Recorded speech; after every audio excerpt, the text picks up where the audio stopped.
Okay, back at it on the Cobra. What we've done here is we're getting ready to do the wiring on the headlights, front parking lights, signal lights, and the rear tail lights, brake lights, and signal lights back there.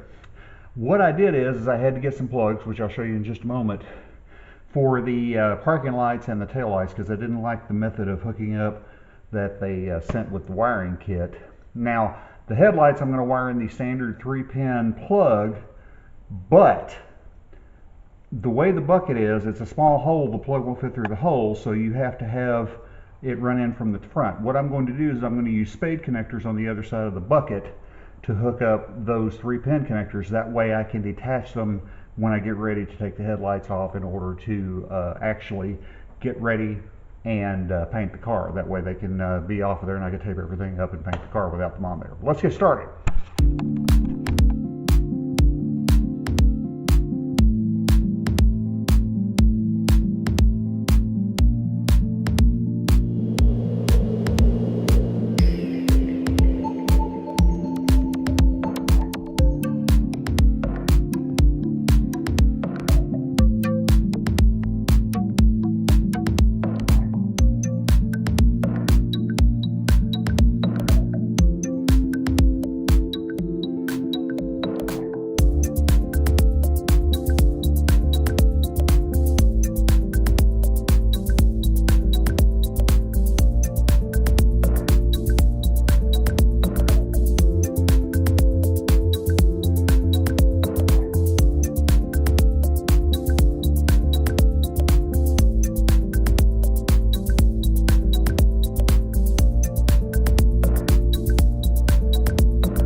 Alright, just a little bit later, I've got the headlights mounted up. Let's run a test and see if they work, and then we can move on to the parking lights and the tail lights.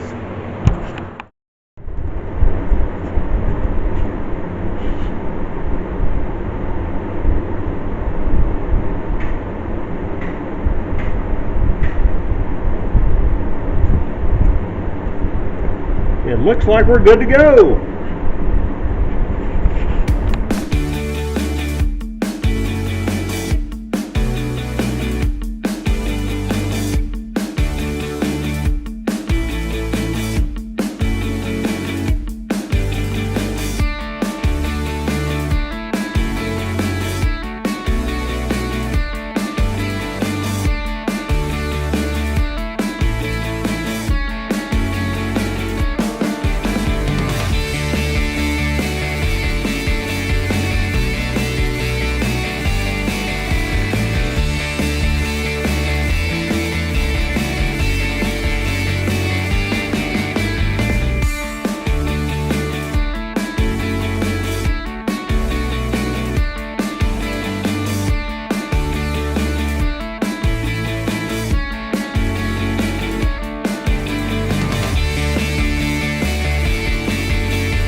Okay, well, a couple hours in, I had some problems with the signal lights relating to the fancy new plugs that I bought.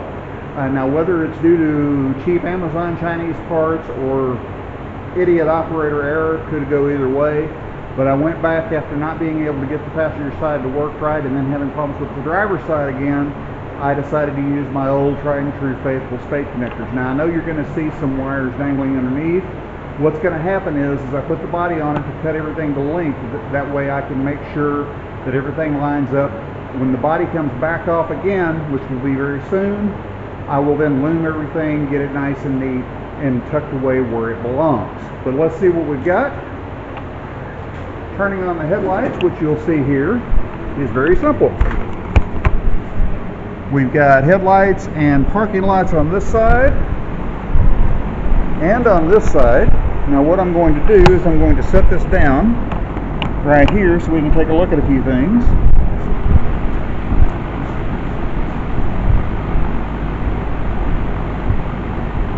We have a signal light here, and if we come over here to this side,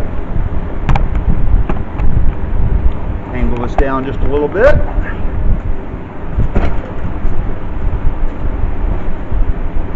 We've got signal lights and headlights to this side, and of course if we angle it up just a little bit, I don't know if you'll be able to see this, I'll show it on the wall here. High beams work.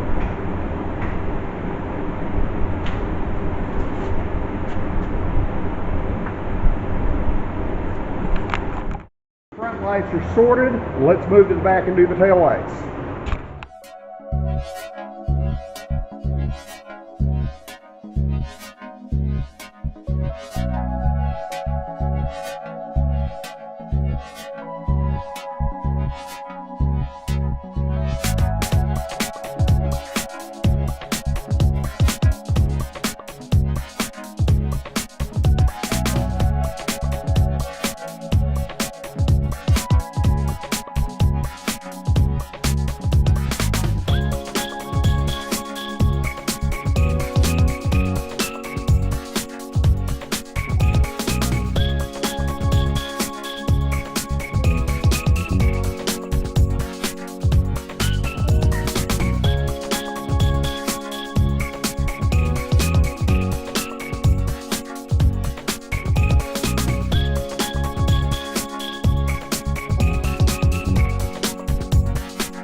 Well, okay, as you saw, tail lights, signal lights, brake lights all work.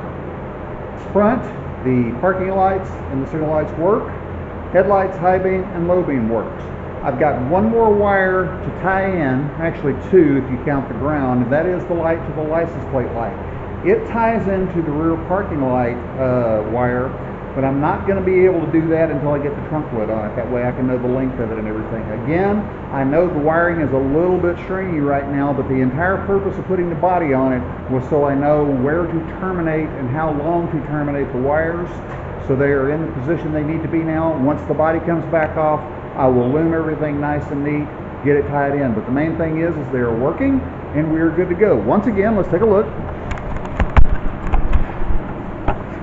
These cars, the Hurricane Cobras, come with the coffin taillights typically, which is the one element, single square taillight. And I'll try to post a picture of it here just a minute, just to show you what we're dealing with there. I decided I like the Lucas taillights a little bit better. Now the wiring diagram tells you on these Lucas taillights to only tie in the signal to the top bulb. I wanted it brighter than that because these cars are very small, very easy to hit. People are constantly rear-ending them at turns. So I want everybody to be able to see both the brake lights and the tail lights with the blinker loud and clear. That way nobody knows, or nobody plows into me and everybody knows to stop. But those are done. And again, high beams and low beams, as well as parking lights and the other and the front signal lights are all working and good to go. The lesson I learned from this is stick with what you know. I've used spade connectors for this type of thing for years. I decided to get cute and order these nice fancy little waterproof plugs from Amazon because I saw somebody else do that on their Cobra. End of the day, whether or not the plugs I got are too cheap and don't work, or I just don't know what I'm doing with them, I'm willing to concede either one. But the fact of the matter is I went with tried and true spade connectors on mine, so they're actually able to be disconnected and reconnected, and they'll look good once I get everything loomed, and most importantly, it all works. Well, I want to thank you once again for joining me on this journey on this Cobra. Again, hit that like and subscribe button. We've got more stuff coming. Up next, I'll probably get back on the Deuce Coupe again, as well as doing more work on the Cobra. And remember, we've got this cool little 99 F-150 that belonged to my father. I've got to eventually start acquiring parts for that, and I'll give short updates on that one as the parts come in, because I've got a lot to buy and very little money. Typical for most folks these days. Stay tuned for more. Thanks for joining me.